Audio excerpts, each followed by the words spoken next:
As we once again turn our attention to honoring our veterans on Remembrance Day, I think of some of the reasons that that day is so important to me. My father was a veteran of World War II. He was a member of the British 3rd Parachute Battalion. He fought in Africa, Italy, and during September of 1944, he fought in Operation Market Garden. It was a campaign by the Allied forces of Great Britain, United States, and Poland to end the war by Christmas 1944. The operation became known as a successful failure. It was a bridge too far. 10,000 soldiers fought in Operation Market Garden to try and liberate Holland, now known as the Netherlands. 10,000 soldiers began, but just over 2,000 survived. Many were taken prisoner of war.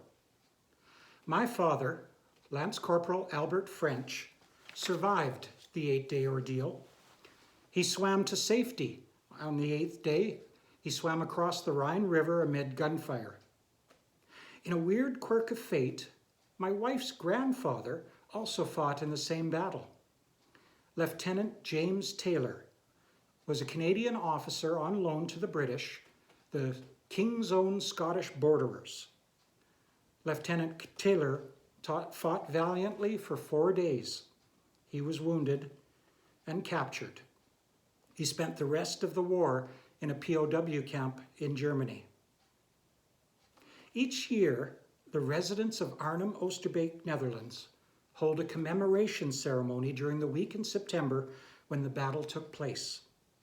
The climax of that ceremony takes place at Oosterbeek Cemetery, where the fallen soldiers are honored. In 2013, I had the chance to attend that ceremony with my wife Deborah, her father, Lieutenant Colonel Ray Taylor, retired, and Lieutenant Colonel James Taylor, retired, her grandfather. At the ceremony, and every year since 1946, Dutch school children lay flowers at the graves of every Allied soldier buried in Oosterbeek Cemetery. It's an incredibly moving tribute to the fallen heroes.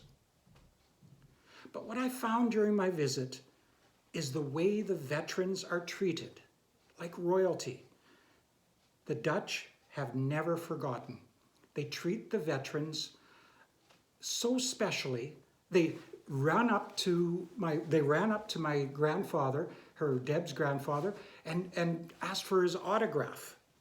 They never forget the price that our veterans paid for their freedom. I recently read a story about a veteran in Ontario who, after the Remembrance Day ceremony in his town, still dressed in his Legion blazer with his medals, went to the local Tim Hortons for coffee. It was very busy that day and a lineup was there.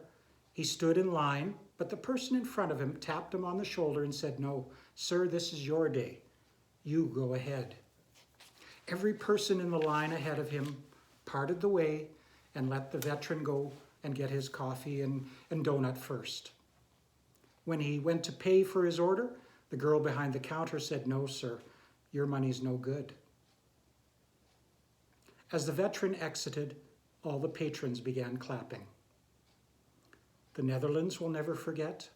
Canada will never forget.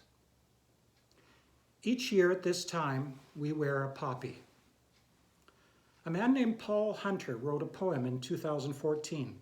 The last verse of the poem says, "I am a simple poppy, a reminder to you all that courage, faith, and honor will stand where heroes fall." This November 11th, I will join millions of Canadians and stand in silence at the 11th hour as we pay tribute to our fallen heroes. We will remember them.